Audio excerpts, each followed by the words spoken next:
Buenas tardes, Ariel. ¿Qué tal? ¿Cómo estás? Hola, ¿cómo va? ¿Todo bien? Bien, bien, bien. Bueno, primero saludar, darle las gracias a todas aquellas, aquellos, a todos los que se conectan los sábados para presenciar esta charla de la Loana, sábado 20 de junio. Estamos conmemorando un feriado nacional, Día de la Bandera, paso a la inmortalidad de Manuel Belgrano. Y bueno, vamos a lo que nos compete en el día de hoy.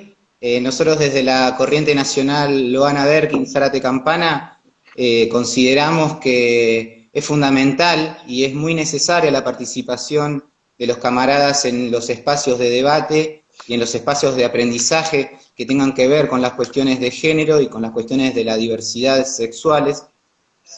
Y entendemos que, bueno, que es la única manera, digamos, para esto de construir nuevas masculinidades, es la única manera para poder acceder a una sociedad mucho más justa y mucho más igualitaria. Para eso, bueno, te pudieron contactar a vos las compañeras, queremos comentarle a los que se están enganchando ahora. Ariel es el director de promoción de masculinidades para la igualdad del Ministerio de Mujeres, políticas de género y diversidad sexual de la provincia de Buenos Aires. Es así, Ariel, ¿no? No me olvidé de ninguna Así palabra. es. Es largo tu No, no, no, cargo, estuvo perfecto. es largo tu cargo. Los nombres, ¿viste? Sí, bueno, es lo que más me costó, Son raros. es lo que más me costó memorizar, te digo la verdad, pero bueno, todo eso, ¿no? Los Como, voy a escribir. no pasa nada, no pasa Los nada. voy a tener escritos. Lo tenemos escrito, pero yo sé que es importante, obviamente, conocer bien al entrevistado, así que muchísimas gracias de nuevo por poder brindarnos esta charla, comentarle a la gente por dónde más o menos te vamos a pasear, desde las masculinidades, tu trabajo dentro de lo que es dentro de lo que es la dirección y el ministerio, si podemos articular o Ujú. si hay articulaciones diferentes con otros ministerios de la gobernación. Eh, no sé si querés agregar algo acerca tuyo, no sé si querés decir alguna otra Bueno, cosa, presentarte vos, para si no después nos metemos además directamente en de, las preguntas.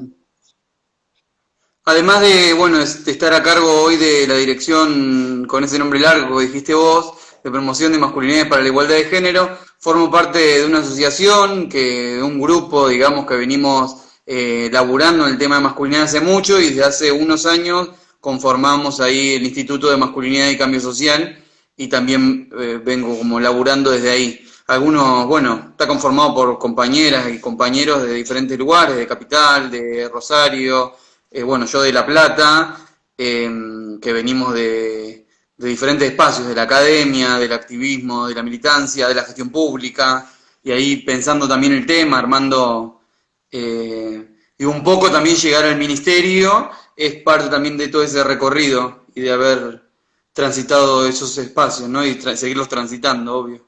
Y qué bueno sumar gente de otros lados, ¿no? Porque esto es una realidad que aqueja a toda la sociedad en particular, en general, digamos, ¿no?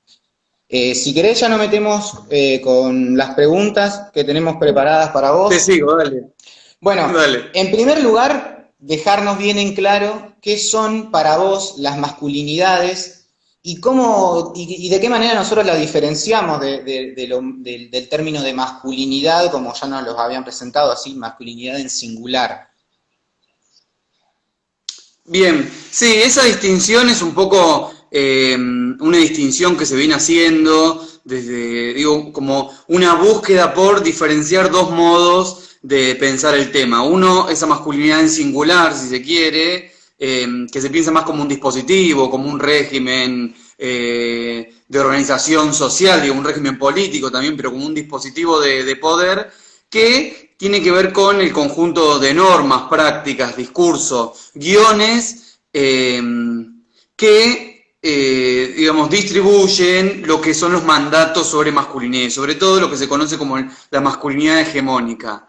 Y que de cumplirlos, digamos, esos mandatos más o menos exitosamente, en el caso de los varones cis, digo, estarían en posiciones de privilegio respecto a otros modos de habitar las masculinidades, pero también, sobre todo, de las mujeres y lo que la sociedad, digamos, va a ir entendiendo como feminidades.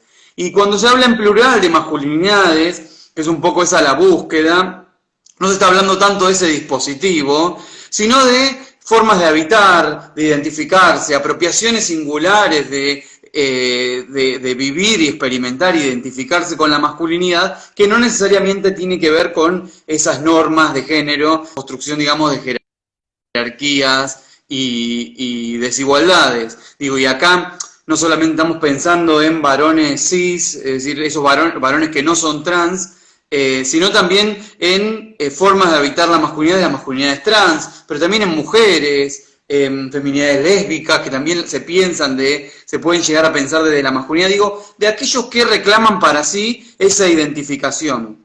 Y esto tiene que ver un poco con, digo, que está bueno diferenciarlo, porque una cosa es cuando hablas de ese dispositivo, que produce esas jerarquías, que pone a la masculinidad, entiende como masculinidad y sus mandatos, por encima de otras formas de habitar los cuerpos, los géneros, las sexualidades.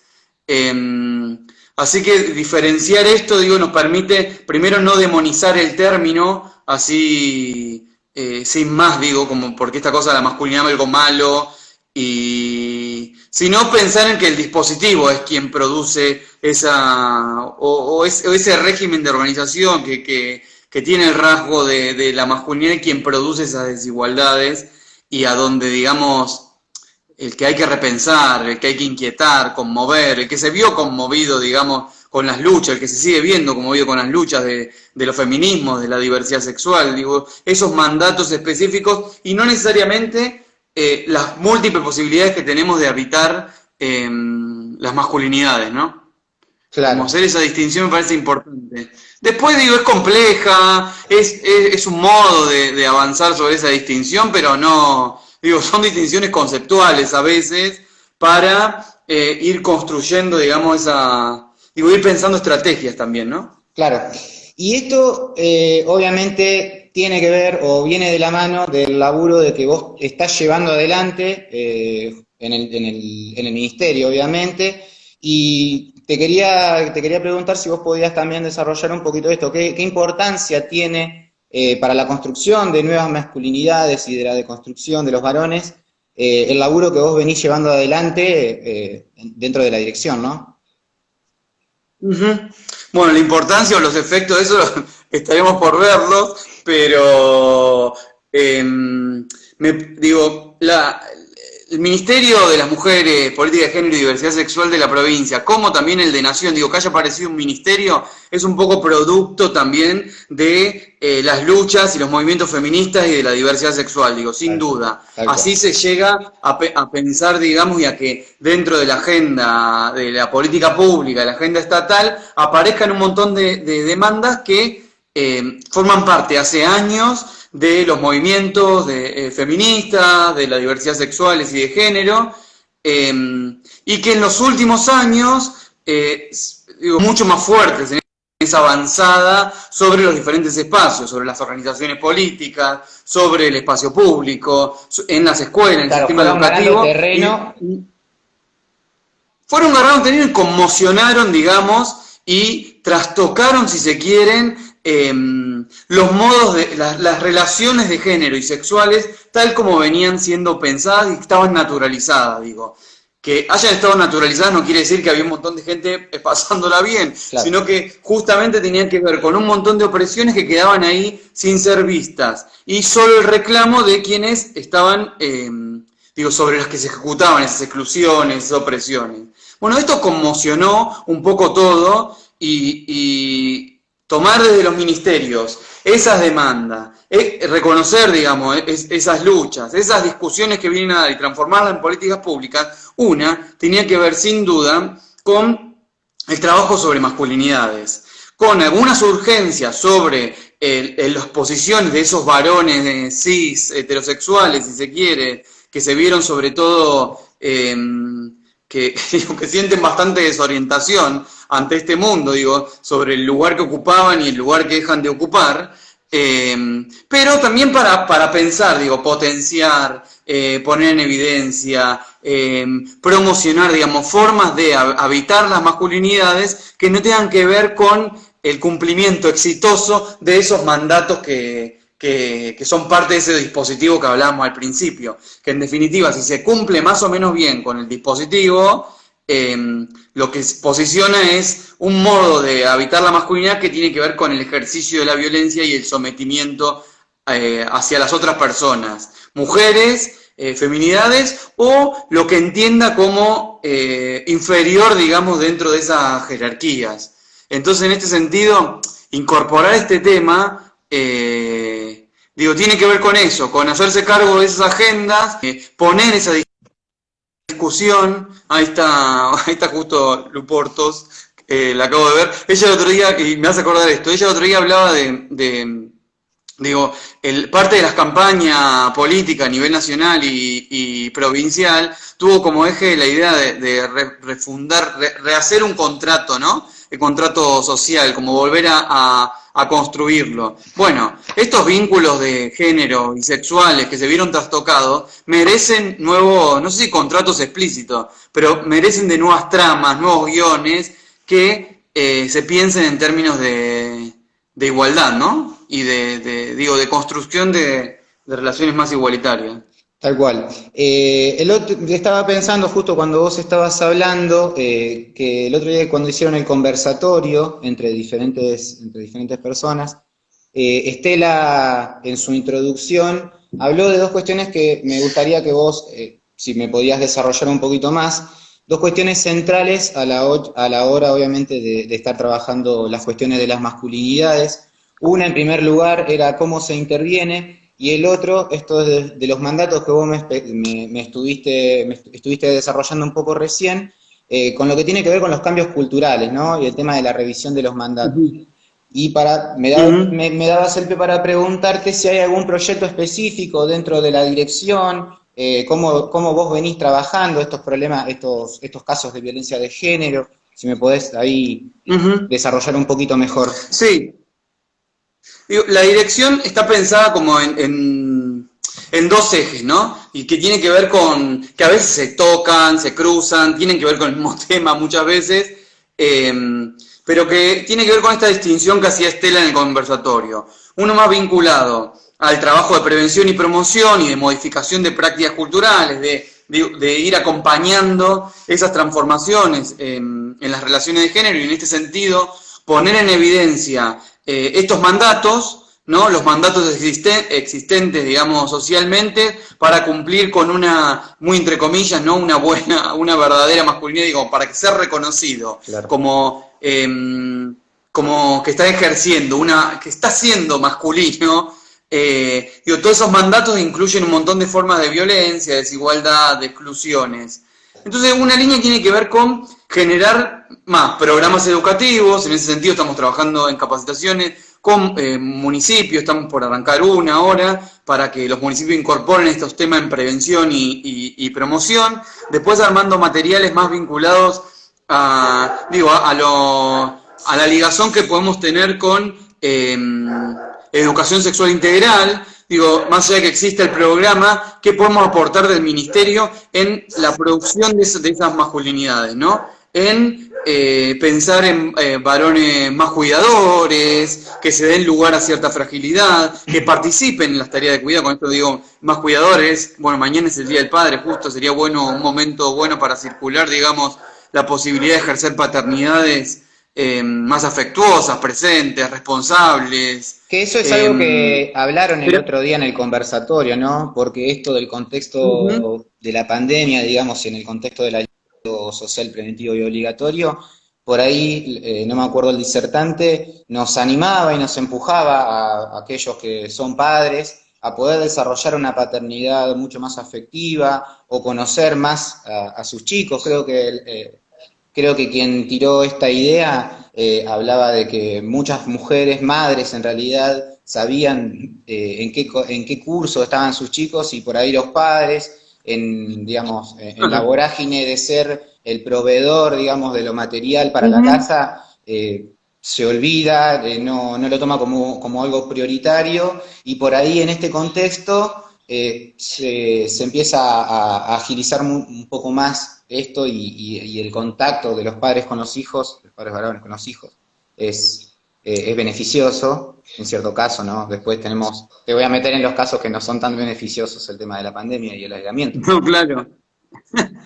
Pero es un poco eso, ¿no? Vos los mencionaste algunos mandatos, vinculado al ser proveedor, digamos, que implica la idea de el ejercicio de la superpotencia constantemente, no mostrar nunca fragilidad. A mí me gusta hablar como mucho de esa masculinidad vinculada a mostrarse impenetrable todo el tiempo, sin fallas, sin fisuras. Digo, todo lo que eso implica en el ejercicio de cierto sometimiento hacia las otras personas, pero también hacia uno mismo. Entonces, por un lado tenés como toda esa línea más vinculada a promover, digamos, otras narrativas, otros mensajes, incidir en ciertas políticas educativas que repiensen esos mandatos, ¿no? El mandato que implica el silencio en esa complicidad masculina, cuando conocemos de cierto ejercicio de la violencia, el mandato que implica no poder expresar, no poder hablar, digo, y resolver un montón de cosas desde lugares de esto, como decía, de sometimiento, el mandato del ser proveedor, digo, construir, digamos, desde esos lugares esquemas de trabajo, política más educativa, de prevención, comunicacionales, que apunten a desarmar un poco esos mandatos y esas normas de género. Obviamente te corto acá, y hasta Inmune, porque el otro día también en el conversatorio tiraron el dato de que si bien las personas que más salen a la calle, porque justamente hay que salir a laburar, son los padres varones, digamos, siendo que aparentemente el virus, si bien no distingue de clases sociales, si bien no distingue los barrios, los varones son los más afectados, son los que presentan mayores complicaciones a la hora de pescarse el virus, ¿no? Bueno, pero eso tiene que ver un poco para mí, no porque hay algo como del orden del cuerpo del varón que implica eso, sino que tiene que ver con las relaciones de cuidado. Digo, la relación de autocuidado y cuidado con la que fuimos educados los varones cis, digamos, ¿no? Esta idea de esto que ahí cerró Microsoft y sale el chabón a comprar. Sí, ahora está lleno de varones en las colas de almacenes y cosas así. Pero, sino que tiene que ver con esto, con esta relación. A mí no me va a pasar nada, porque justamente es esto, digo, los contextos de incertidumbre, la incertidumbre, digo, no es parte de esa forma o de la socialización de la masculinidad. Resolver, accionar frente a la incertidumbre, siempre tiene que ver, digamos, en esa socialización masculina con la negación de eso, la negación de que algo me puede suceder, o el ejercicio de violencia frente a eso, digo, para callar eso, como una reacción rabiosa, digo. Esto siempre hablando de la socialización masculina en el contexto de esos mandatos que estamos pensando, ¿no? O de esos mandatos que, como se nombran, hegemónicos. Y un poco, digo, apuntar a eso, en este contexto armamos una campaña que tiene que ver con Salgamos Distintos. Digo, que el contexto nos hizo modificar un poco algunas estrategias comunicacionales, pero sobre todo en qué hacíamos eje comunicacionalmente, simbólicamente, para pensar en esto, y armamos una campaña que Salimos Distintos, que apunta justamente a eso, a pensar algunos de los mandatos normativos de la masculinidad y transformarlos, digo, vinculado al cuidado, vinculado al silencio cómplice que hay en los grupos de varones, digo, esto que entre varones todo y se callan, digamos, ¿no? Un montón de situaciones, en participar en las tareas en la distribución del tiempo dentro de los hogares, quien cumple con esas tareas de cuidado. Entonces, apuntando a eso, digo, me parece que hay que generar, ante estos feminismos y movimientos de las diversidades sexuales y de género que conmocionaron y que desorientan a muchos de esos varones, generar narrativas, materiales que potencien esa transformación. que la vayan construyendo.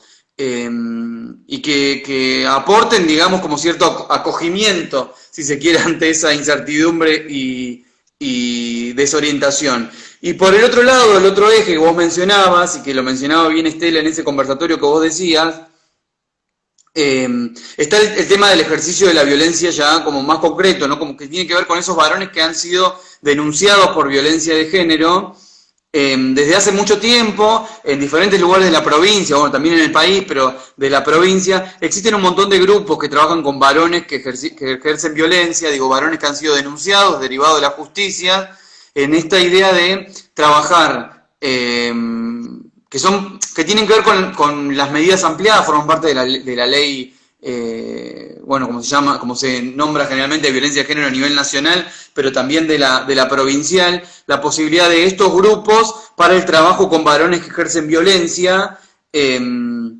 como una forma de políticas de protección ampliada, ¿no? De las medidas de protección ampliada. Es decir, no solamente no suplantan las medidas más de control y de seguridad, como que están a cargo más o de la justicia o de la policía, no suplantan esas medidas, sino que acompañan con medidas no punitivas, y me parece que esto es un poco, si queremos apostar a la transformación con herramientas desde los feminismos, empezar a pensar estrategias no punitivas para esa transformación.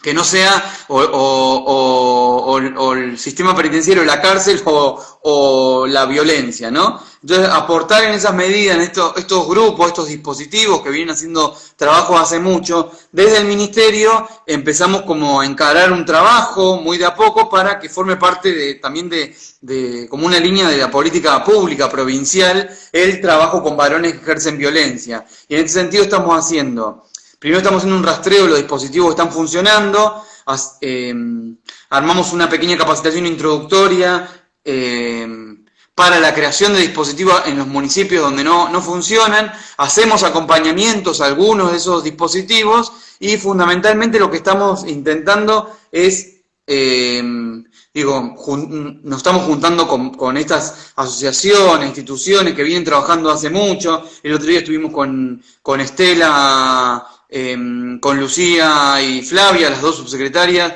y con la ministra, en una reunión con RETEM, que es una red de instituciones, asociaciones que vienen haciendo este trabajo desde hace mucho tiempo, un poco también porque, si bien yo y algunos que estamos ahí tenemos experiencia en trabajo con masculinidades, también queremos escuchar, a quienes vienen trabajando esto. Me parece que también una política de escucha para ir construyendo, esa política provincial en el trabajo con varones es importante. Nos parece una línea fundamental este trabajo.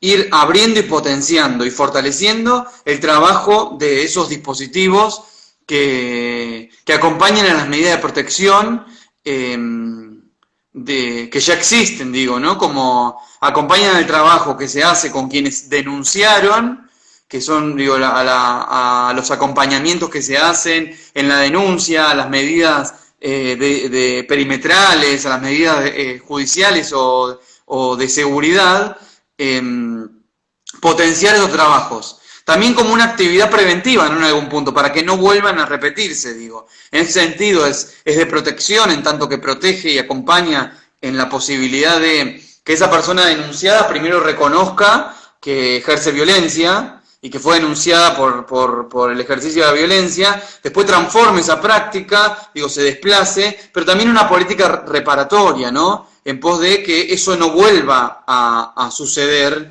y me parece que hay que ir buscando esas medidas. Por eso estamos rastreando experiencias, estamos intentando armar algún proyecto también de investigación frente a esto. Faltan datos sobre esto. Claro. Entonces, nos parece que los datos son fundamentales para seguir construyendo y profundizando en políticas públicas sobre el trabajo con varones. No hay datos, hay datos dispersos sobre el éxito o no de este trabajo. Claro. Nosotros consideramos desde el Ministerio consideramos que es una política importante esta de acompañar a quienes fueron denunciados en el reconocimiento de la violencia, en la transformación de esas prácticas y en generar políticas reparatorias, sobre todo para quienes denunciaron, ¿no? Esas situaciones de violencia. Claro, es muy interesante esto que vos estás planteando y fundamentalmente hacer eje en el laburo que vienen realizando ustedes en articulación con las mesas locales, porque es verdad, esto de la falta de los datos muchas veces te complica en el laburo concreto o en el desarrollo completo de tu política. Cuando vos la querés bajar a los diferentes territorios, te encontrás con una realidad que muchas veces no la estás conociendo.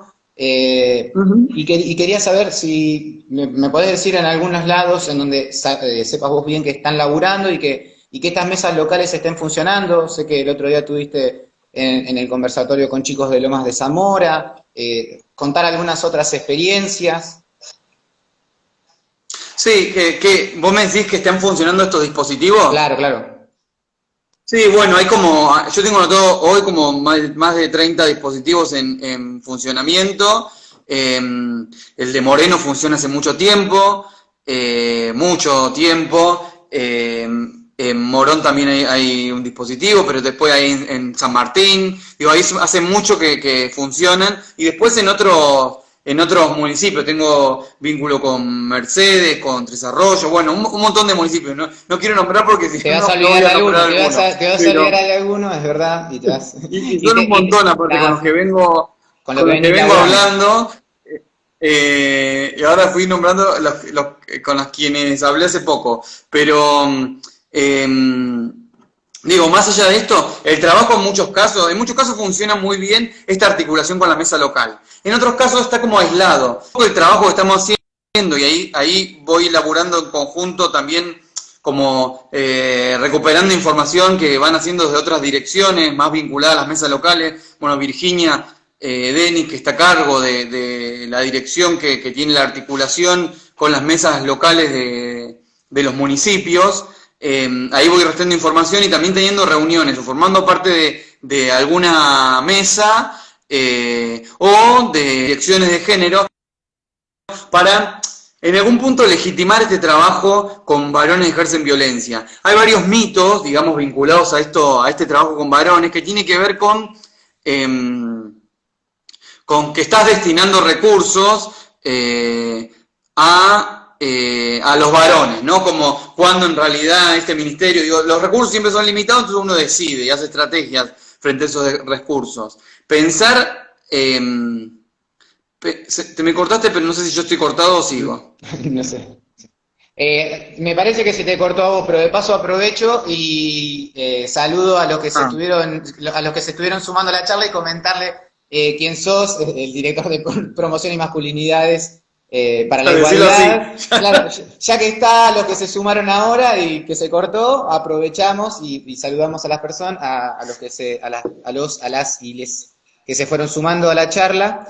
Eh, y Bien, ahí dicen que me ven bien. ahí podés Eh, seguir, ahí podés seguir. bien, porque a mí te me cortaste. Bueno, pero decía esto un poco, ¿no? Lo que pasa muchas veces es que hay cierto mito sobre el trabajo, digamos, con varones y hay cierta resistencia al trabajo, como que estás poniendo recursos en quien ejerce violencia. Y justamente, digo, es un recurso puesto que acompaña las medidas de protección, digo, tiene que ver con una mirada integral sobre, o sea, con un abordaje integral sobre la violencia de género. Claro, no punitivo. Eh, no es poner un recurso, sino que tiene que ver con pensar integralmente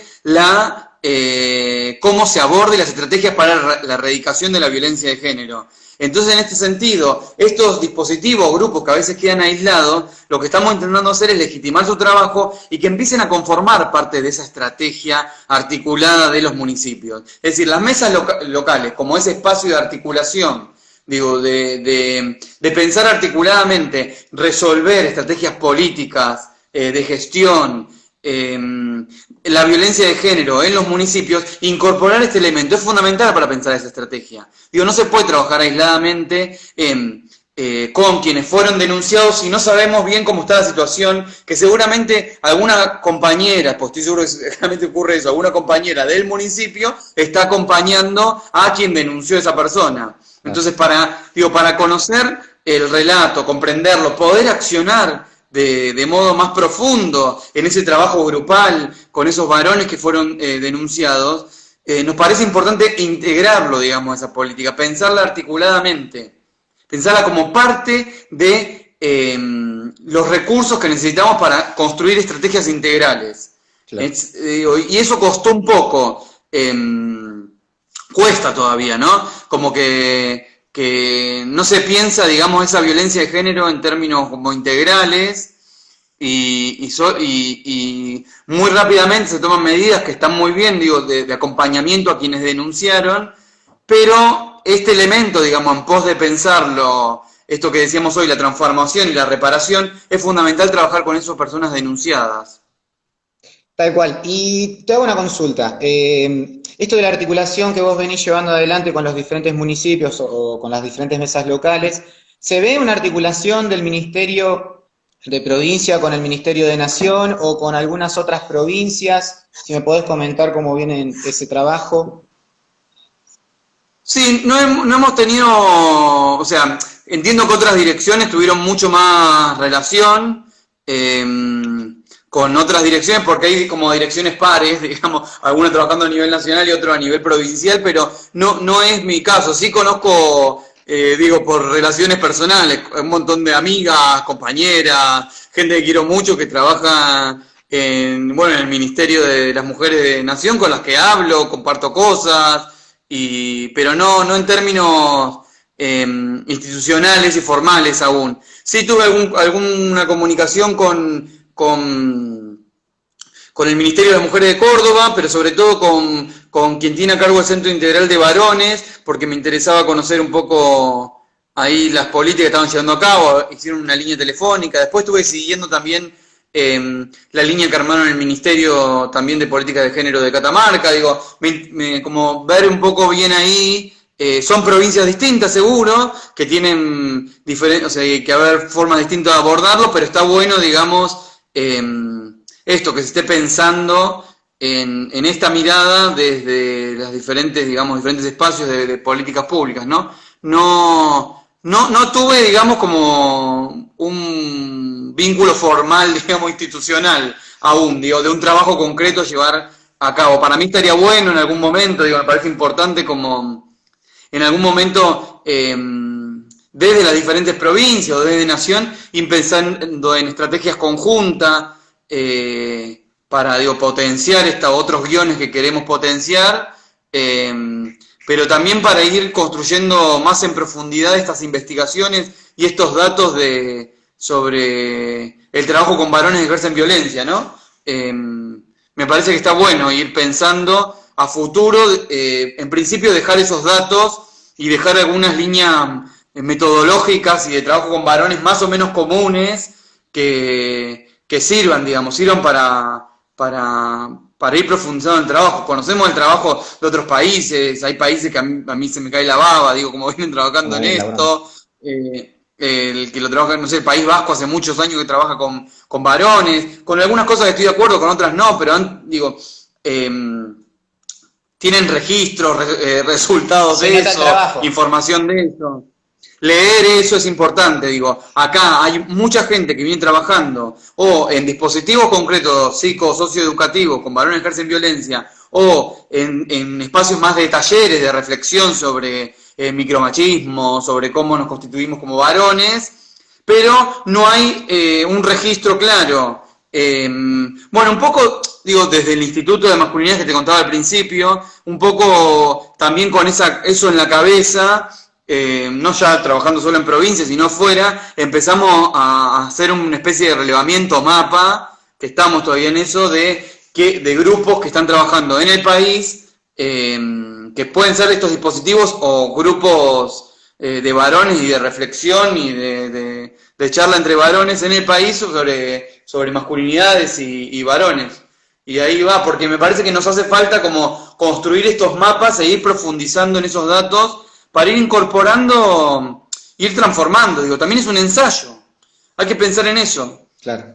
Digo, no es algo... No, y además pensar que estamos en construcción constantemente de estos nuevos espacios y de estos nuevos debates. Es algo relativamente nuevo, como vos lo decías, fruto de la lucha de diferentes grupos feministas, que es relativamente nuevo para nosotros. El ministerio es nuevo, la dirección es nueva, entonces obviamente se entiende y se ve que tenés muchísimo trabajo por delante. Te hago una consulta que me Sí. parece que ya es más personal y te la hicieron, los que estaban viendo acá, así que no son las que Ok. teníamos estipuladas. ¿Cuál es tu opinión sobre la industria del sexo como herramienta de dominación patriarcal capitalista? La industria del sexo patriarcal, Eh, así, eso, porque se cortó. la industria del sexo, digamos. ¿Cuál es tu opinión sobre Mira, la industria del sexo como herramienta, digamos, como un sistema de dominación dentro del sistema de dominación capitalista? yo creo que como otros sistemas, digo, existen dentro del... No me quiero meter como en un tema que está como muy en discusión y con muchas disputas, digamos, y que el ministerio claramente no ha salido desde la provincia a A construir, marcar un... digamos, un posicionamiento claro. Me parece que ahí, digo, sí, y esto es lo que voy a decir, digamos, como a los varones nos han educado en una relación en el sexo que tiene que ver con tomar el control, digamos, de la otra persona. Ahora, yo creo que en esta discusión, para mí no hay mejor que escuchar a las compañeras que hoy están hablando en eso. Me parecería como... no me parece que esté bien que yo esté dando mi opinión, digamos, ni desde la dirección, ni desde mi posibilidad o no. Me parece que ahí hay que escuchar a las compañeras que se vienen pensando, que lo vienen, lo vienen discutiendo. Yo creo que es una discusión que hay que darla en términos públicos muy claramente, porque viene generando un montón de rispideces Tal cual. y discusiones que a veces parecen no suceder justamente. A mí me preocupa un poco eso. Para mí desde los feminismos tengo compañeras feministas que están pensando, porque calculo que la pregunta apunta un poco a eso, pero tengo compañeras feministas que están pensando desde el lugar de entender la prostitución como un sistema solamente de explotación, pero también tengo compañeras feministas que lo están pensando también en términos de trabajo sexual, y me parece que ahí hay un diálogo a hacer. Entre esas compañeras, sin duda, que es que la vienen reflexionando, yo no vengo reflexionando profundamente sobre el tema, el ministerio no ha dado un posicionamiento claro. Yo que sí hay que escuchar a quienes están pasando por diferentes situaciones de vulneración y ahí pensar estrategias conjuntas, digamos, que no silencien, y que vayan en pos, digo, de eliminar esas situaciones de vulnerabilidad y de exclusión, me parece. Así que no entiendo y me estoy escuchando a mí mismo, sé que no es muy jugada ni nada de esas cosas mi respuesta, pero también me sentiría mal como opinando así como libremente desde mi casa, sin estar como metido en la discusión con cuerpo. Me parece que hay compañeras que desde diferentes posiciones le vienen poniendo el cuerpo, su subjetividad, y han atravesado un montón de situaciones. Entonces me parece que son las compañeras que hay que a mí me gustaría como que escucharlas y que se pueda dar una discusión, Claro, ¿no? No sé, eso, un poco, no, es eso. está bien. Y sí, No sé ni idea. No, yo no, te no lo estaba complementan. leyendo, no lo estaba leyendo, a mí me las van pasando por acá. Bien, ¿podrías desarrollar el término de micromachismos y qué es lo que nosotros podríamos hacer? ¿Qué herramientas tenemos? ¿Cuáles serían los mecanismos para poder avanzar sobre esto también? Porque como forma de violencia están muy arraigados en la sociedad, en el día a día, en lo cotidiano. eh, Tanto sea de un varón hacia una mujer o entre grupos de amigos, y eso está muy marcado.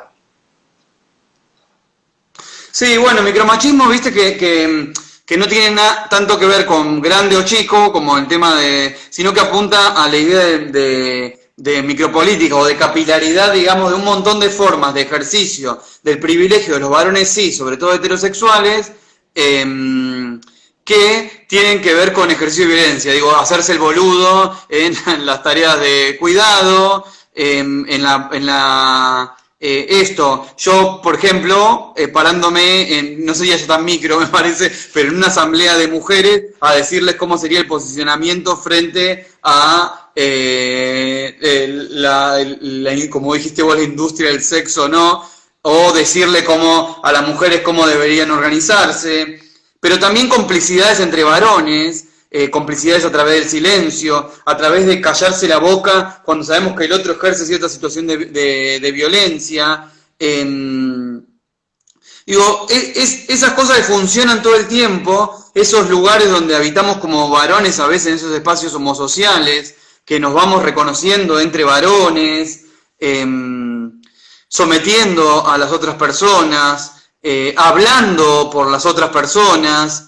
Me parece que una forma de empezar a resolver esos micromachismos no es primero retirarse un poco del espacio público, digamos, de que necesitamos en el espacio público ser reconocido de tal o de determinada forma, o como varones feministas, o como varones deconstruidos, no sé cuánto, sino volver a esos espacios entre varones para reflexionar sobre las posiciones de privilegio que tenemos. Primero, reconocer que gran parte de lo que somos es porque estamos atravesados por cuestiones de género, sin duda, que a veces nos cuesta un montón a los varones reconocernos dentro de los procesos y las narrativas de género. Primero es eso. Después, digo, dejar de sostener un montón de prácticas que implican excluir a las otras personas, someterlas, posicionarnos en lugares de privilegios, y dejar de sostenerlas implica a veces que no vas a encontrar el reconocimiento de tu grupo de pares. Por eso me parece importante empezar a construir esos espacios entre varones que impliquen reflexionar, digo, reconocer cuándo estamos ejerciendo su privilegio y pensarnos estrategias para transformarlos, digo, y no esperar todo el tiempo que nos digan cuándo hay que transformarlas, digamos, ni esperar que ser reconocidos como porque la estamos transformando, pero encima que cambié, ni esperar eso, ni esperar que las otras personas nos digan cómo hacerlo. Digo, gran parte de la enseñanza que tenemos que tener de los feminismos no es a nombrarnos como feministas, simplemente, sino que a comprender el mundo desde esos lugares de incertidumbre, de inquietantes, digamos, de conmover esos espacios, de conmover esos espacios, digamos, donde nos socializamos como varones. Claro. Y entonces cambio el orden de las preguntas y te digo si me podés desarrollar un poco esto del término que estuve escuchando bastante, el término de la incomodidad productiva. ¿Qué es la incomodidad productiva? ¿En qué momento nosotros los varones llegamos a esta incomodidad productiva y a una ganancia colectiva, no?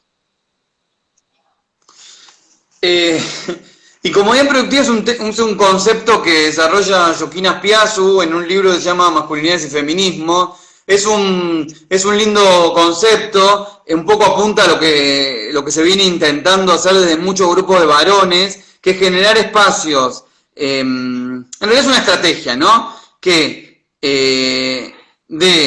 a través de incomodar, digo, de poner en cuestión esos posicionamientos de privilegios que posibiliten la transformación. Cuando nos sentimos muy cómodos con lo que nos están discutiendo, con nuestros propios cambios, es porque ahí no se está cambiando nada, digo, en algún punto. Cuando estamos sintiendo cierta comodidad en el modo en que seguimos ejerciendo y habitando esas masculinidades, en definitiva tiene que ver con,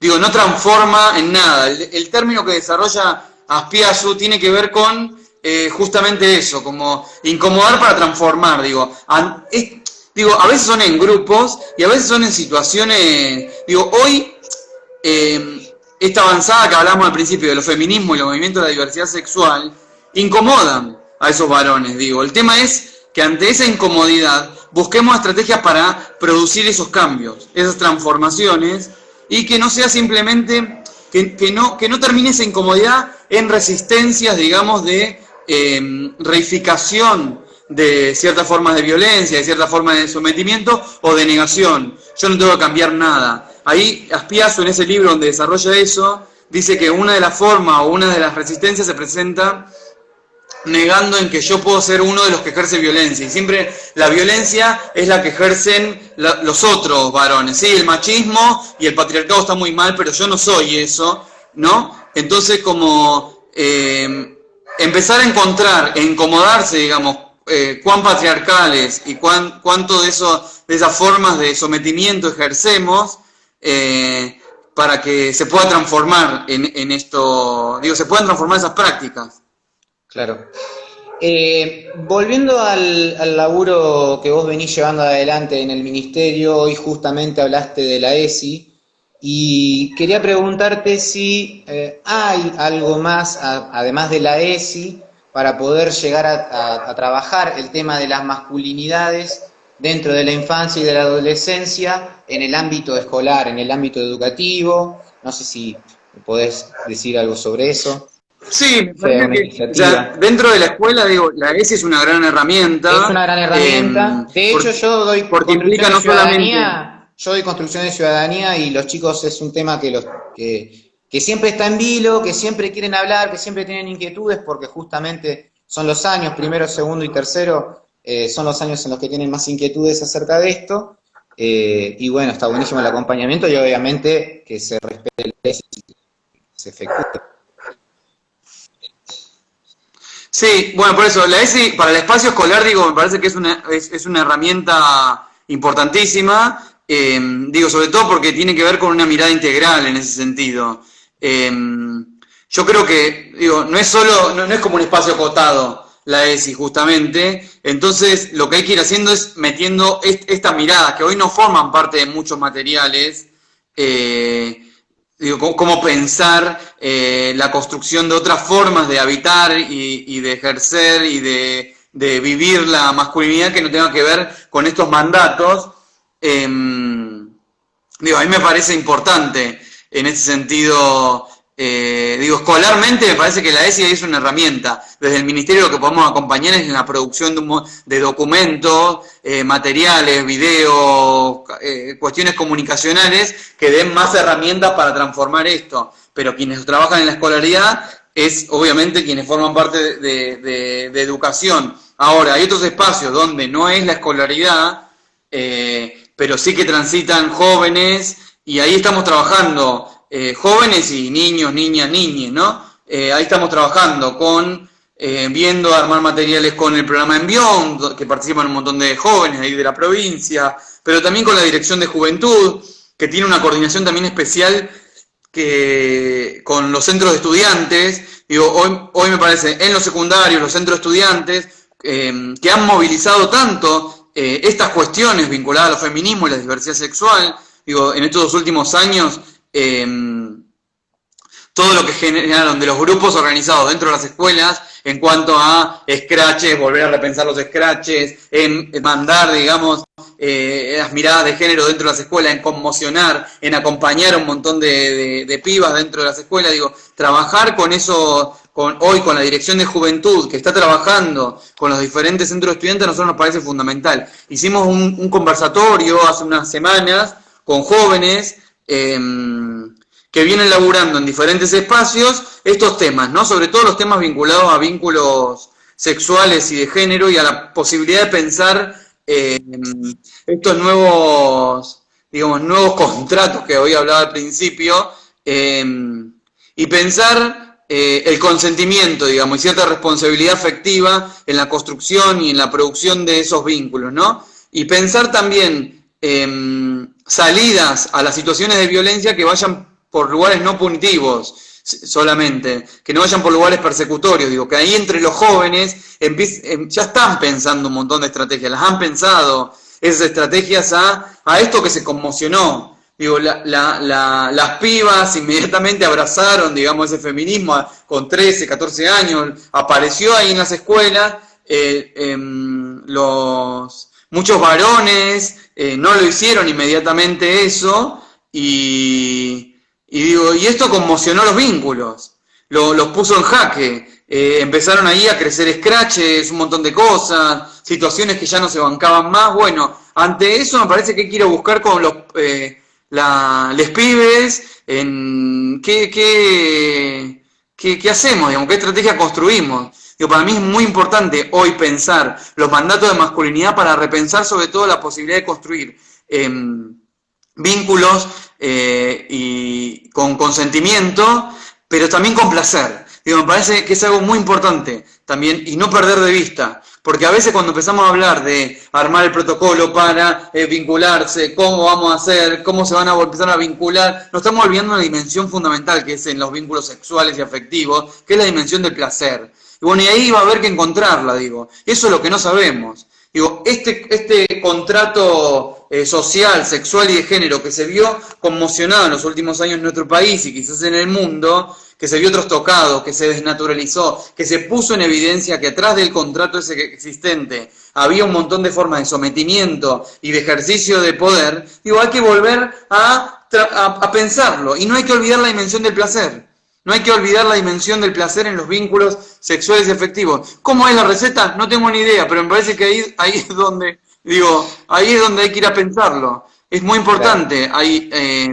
Es que en la ESI hay que incluir la dimensión del placer. No es solo información sobre tener buen sexo o mal sexo, o sexo con violencia o sin violencia. No es una información detallada. Tiene que haber placer ahí. Yo estuve siguiendo las campañas de huésped vinculadas al cuidado, ¿no? y a prevención sobre todo de VIH, y estuvo jugando últimamente, sobre todo en las redes sociales, con una cuestión medio como que tiene que ver con el cuidado, pero también incorporando la dimensión del placer en sus campañas comunicacionales y cierto humor, ¿no? Claro. Como riéndose, inclusive en esto del cuidado en pandemia, que salió tanto lo del sexting y se discutió tanto eso, sí. Y a todos les pareció un delirio, ¿no? Pusieron algo de humor en todo eso, que digo que me parece que hay que ir encontrándolo, hay que ir, no hay que olvidar esa dimensión para mí en todo esto. Digo, hay que trabajar responsablemente, obviamente, con esto, con quienes fueron denunciados, acompañados a quien denuncia, a quien está en una situación de violencia, digo, agenciarla, potenciar, digamos, construir salidas a la violencia, sin duda eso. Pero no hay que olvidar que en el armado de estas políticas, digo, y esto lo recupero de la historia de los feminismos y de las diversidades sexuales y de género, ese lugar de cierta risa irónica, cierta dimensión del placer en el armado de políticas sexuales y de género para poder transformarlos. Es lo más difícil porque no es una receta, claro. Y no es un protocolo. Claro. Pero bueno. Tal cual. Somos también esos cuerpos con placeres, ¿no? Obvio, obviamente. Para ir cerrando, porque el Instagram nos da solamente 1 hora. No sabía eso. Sí, acá me están proponiendo que te vuelva a invitar a ver si en algún momento podemos seguirla, porque nos estamos quedando con poco tiempo. Si ya tenías pensado, craneado alguna campaña de difusión masiva post pandemia, y después, y la última, la más cortita de todas, si nos podés tirar algunos autores, 3 textos o 3 autores, que para poder seguir estudiando el tema de las masculinidades, porque bueno, nos llegaron bastantes preguntas. Es un tema acuciante. Bien. Y necesario. No, la verdad que todas las campañas que teníamos pensadas, que estaban más vinculadas a repensar la complicidad machista, desarmar, digamos, esos lazos de complicidad y digo, se vieron medio trastocadas, ¿no? Por este contexto, entonces, todo lo que es la parte más comunicacional, simbólica, medio que hoy la acotamos a esto. Sí estamos pensando, digo, el trabajo que estamos haciendo con los dispositivos es a futuro, no es solo en este marco de pandemia, las capacitaciones que estamos armando es también en este marco y en otro, ahí no se distingue. Pero lo cierto es que las campañas más comunicacionales, hoy las estamos pensando en este contexto, digo, también a futuro, porque esto de salimos distintos nos habla de construir esto que se habla mucho hoy de la nueva normalidad, que es más lindo, digamos, que esa nueva normalidad que se está hablando también venga sin violencia, ¿no? Y sin ejercicio de estos mandatos. Pero no, o sea, se nos acotó un poco el tema comunicacional a esto. los textos, se me cortó un poco. Eso, los textos, bueno, está el que les mencionamos, como que vos trajiste, el de Joaquín Aspiazu, Masculinidad y Feminismos, podría ser ese. Uno, Feminismos para todo el mundo, de Bell Hooks, son 2 libros que se encuentran en internet, me parece que está buenísimo. Y después también hay, bueno, el Instituto MASC, Instituto Masculinidad y Cambio Social, tenemos una página, ahí en recursos también tenemos un cuadernillo que está destinado a pensar masculinidades y juventud, y jóvenes, digo, para el trabajo con jóvenes, que también puede estar bueno, lo encuentran en la página del instituto. Y yo creo que, bueno, después lean, no sé, se me ocurre literatura después, pero no sé ni por qué explicarle qué le sirve para formar. Pero claro, son textos que a mí me han, no sé, el Carson McCullers tiene su primera novela que se llama El corazón es un cazador solitario, que a mí me ayudó mucho a pensar todo esto, no sé ni por qué, pero si hay alguien que lo haya leído ahí abajo, que nos lo recomiende también. Si hay alguien que lo haya leído, también nos puede comentar. Que lean literatura. Después, si querés, te mando el link de los otros 2 libros, para que lo compartan. Yo que sé, los otros libros están en internet. Sí, está buenísimo para poder seguir estudiando, obviamente, este tema, que obviamente que es muy importante, que aqueja a toda la sociedad.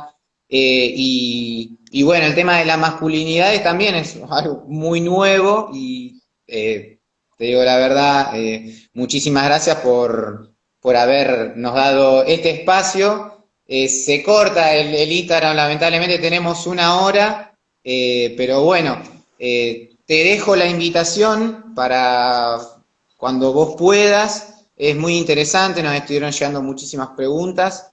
Y bien, nada, agradecerte nuevamente la participación para con nosotros. No, gracias a ustedes por la invitación. Y cuando quieran, volvemos a hacer alguna charla. Si querés Espero que haya quedado más o menos claro. Hay cosas que uno no dice en el vivo. Fue mi primer vivo de Instagram. Hice vivos de otra cosa, pero no de Instagram. Tal vez en los nervios se me escapan cosas también. Y nada, pero por eso, cuando quieran. Si se te escapó algo, tenés 2 minutitos así rápidamente para... No, digo, esto, me parece que para mí hay un tema que la tenemos ahí como deuda, que cuando hablamos de masculinidad muchas veces estamos hablando solo de varones cis, heterosexuales, digo, hay formas de habitar la masculinidad y masculinidades trans que nos vienen ayudando un montón a pensar y potenciar esos otros modos de entender la masculinidad, también para ir generando esas grietas en el modelo, digamos, normativo de ejercicio de la masculinidad. Me parece que ir incorporando esas miradas y potenciándola, digo, quitar el sesgo cisnormativo de la mirada sobre masculinidades. Me parece que está ahí como deuda bastante importante y que me incomoda día a día al momento de pensar las estrategias, digo. Tal cual. Bueno, Ariel, muchísimas gracias de nuevo por el contacto y esperemos tenerte de vuelta por el canal. Bueno, muchas gracias. Muchísimas gracias a vos. Hasta luego. Chao, nos vemos. Y muchas gracias a la gente que estuvo viendo la charla. Esperamos verlo en la siguiente, que también estuvo Estela Díaz hace 2 semanas atrás. Un gusto, Ariel. Así que hasta luego.